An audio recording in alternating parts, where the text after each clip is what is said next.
जनाब मोहम्मद रसूलुल्लाह सल्लल्लाहु अलैहि वसल्लम इंसानियत के मुजस्समा थे। कोई माए का लाल अपने जानी दुश्मन को माफ कर सकता है, अपनी बीवी अपनी बेटी के कातिल को माफ कर सकता है? नहीं कर सकता है। अल्लाह के नबी ने अपनी बेटी के कातिल हिबार इब्न अस्वद को माफ किया है नजरों के सामने में। होगा कि जब यहूदी बच्चा अपनी उसकी माँ ने बच्चे को भेजा कि जाओ अपने चचा के पास से चादर लेकर आओ, नहीं दिया उस यहूदी चचा ने, तो उस माँ ने अपने बेटे से कहा कि तुमको अगर चादर कोई दे सकता है मेरी शरीर को, मेरे तन को छुपाने के लिए, तो एक ही व्यक्ति दे सकता, जाओ उसके पास, मोहम्मद इब्न अब्दुल्ला के पास, लेकिन वो तुम्हारा धर्म बदल देगा। उस बच्चे ने कहा कि माँ मुझे इजाजत दे, मैं जाता हूँ, मैं अपना धर्म नहीं बदलूंगा।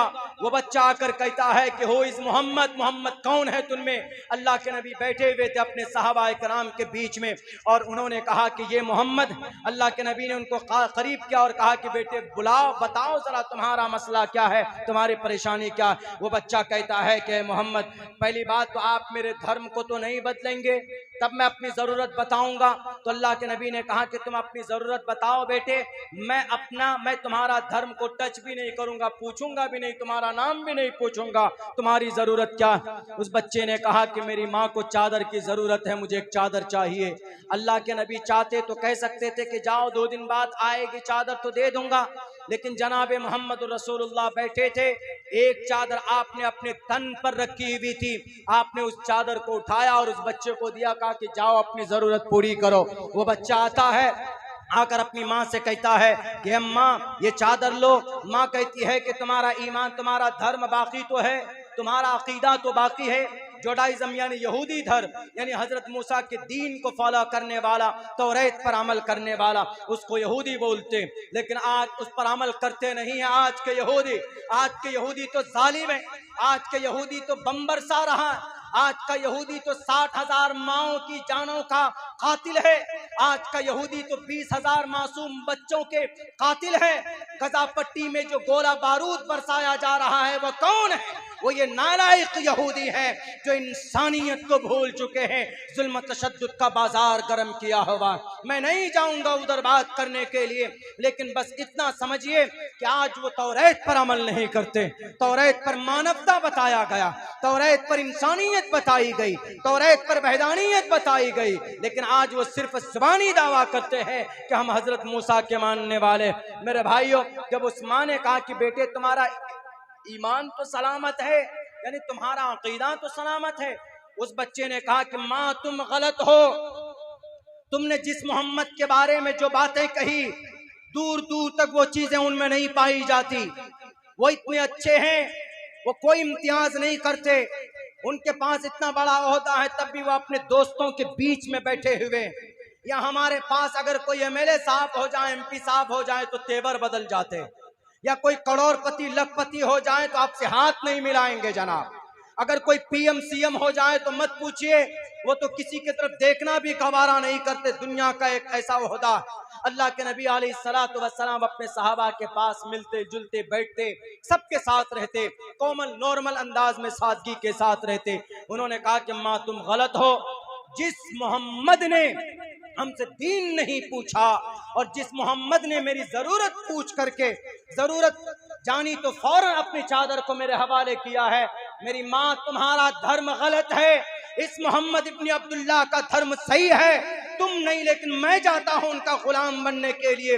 माँ ने कहा कि बेटे रुको, मैं भी साथ में जाता हूं। अल्लाह के नबी के इस अखलाक की वजह से दोनों माँ और बेटे हालते दोनों इस्लाम कबूल किया और उन्होंने कहा अशहदु अल्ला इलाहा इल्लल्लाह व अशहदु अन्न मुहम्मद रसूलुल्लाह।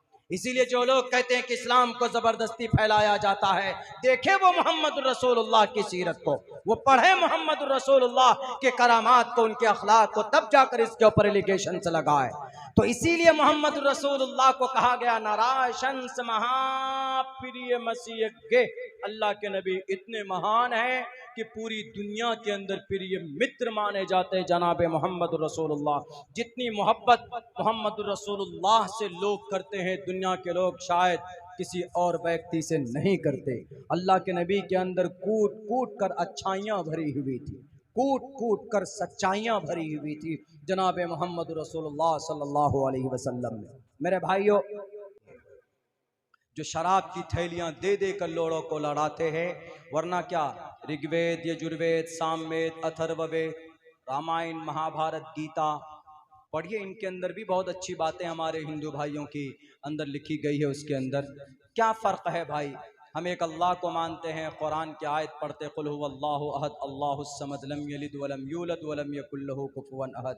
हमारे हिंदू भाई इसी को ब्रह्मा सूत्र के नाम से पढ़ते, एकम्मा ब्रह्मा द्वितीयो नास्ते नहना नास्ते किंचन। हम क़यामत की बात करते हैं कि भाई क़यामत आएगी, यौम यफिर्रुल मर्उ मिन अख़ीही व उम्मिही व अबीही व साहिबतिही व बनी। हर आदमी परेशानी के आलम में मुब्तला होगा। या अय्युहन्नासु इत्तक़ू रब्बकुम इन्न ज़ल्ज़लतस्साअति शैउन अज़ीम। क़यामत का अक़ीदा कुरान में है, यही अक़ीदा गुरुड़ पुराण में भी है। ओम पूर्णमिदः पूर्णात् पूर्णमुदच्यते पूर्णस्य पूर्णमादाय पूर्णमेवावशिष्यते। हम कहते हैं कि अल्लाह एक है, अल्लाह का कोई बेटा बेटी नहीं। हम पुराणों में भी वही लिखा है, न कश्चित पतरष्टि लुकी न चिस्ता न वच्युतिस्य लिंगम सकारनम कर्णाधिपाधिपो न चास्य कश्चित जनिता न चाधिपा। यही पैगाम उसमें भी है। हमारा कुरान कहता है कि 1 मिनट तुम्हारा लिखा जाता है, एक एक लम्हा। ला युगादिरु सगीरतन वला कबीरतन इल्ला अहसाहा। जितने भी हमारे नौजवान हैं 14 साल की उम्र से लेकर मरने तक, आपका एक एक लम्हा लिखा जाता, आपका एक एक मिनट लिखा जाता है, सब कुछ छोड़ा नहीं जाता। यही चीज कही गई है, युनः पिता जनिता युविधाता धामानि वैद भूनानि विश्वायुदेवा नाम नाम दायक इवतम संपरशनम भूना यंतयन्या।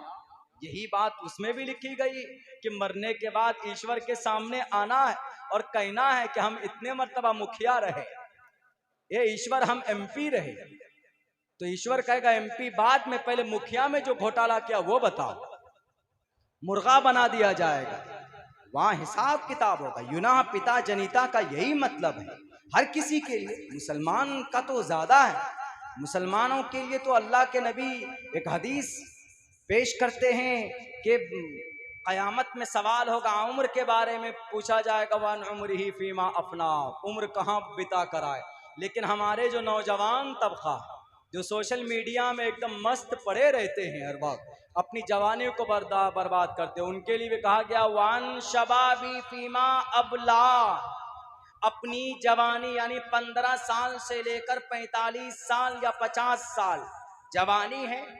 नौजवानी से जवानी, यंग ब्लड है, हर चीज में एकदम बिल्कुल पुरजोश हो जाते हैं हमारे नौजवान, क्योंकि खून गर्म होता है उनका, आगे पीछे कोई परवाह नहीं करेंगे। देखते हैं ना, बाइक पे बैठते हैं, बाइक में भले ही 100 सीसी की बाइक हो, उसको एकदम 150 की स्पीड पे भगाने।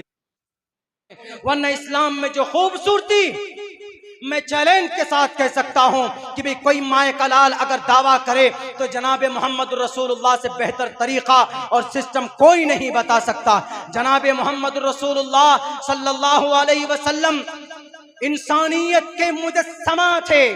कोई माए का लाल अपने जानी दुश्मन को माफ कर सकता है, अपनी बीवी अपनी बेटी के कातिल को माफ कर सकता है? नहीं कर सकता है। अल्लाह के नबी ने अपनी बेटी के कातिल हिबार इब्न अस्वद को माफ किया है नजरों के सामने में। उनकी बीवी को नेजा मारा था, हालते वो हमल से थी, उनका हमल भी साकित हुआ और उसी जख्म से पूरी अपनी जिंदगी के अंदर उनकी वफात भी हो गई। अपनी जानी दुश्मन अपनी बेटी के कातिल को अल्लाह के नबी ने माफ किया। अपने चचा के जिस्म के टुकड़े करने वाले जुबैर बिन मुतइम का गुलाम वहशी रज़ी अल्लाह ताला अन्हु बाद में ईमान लाए।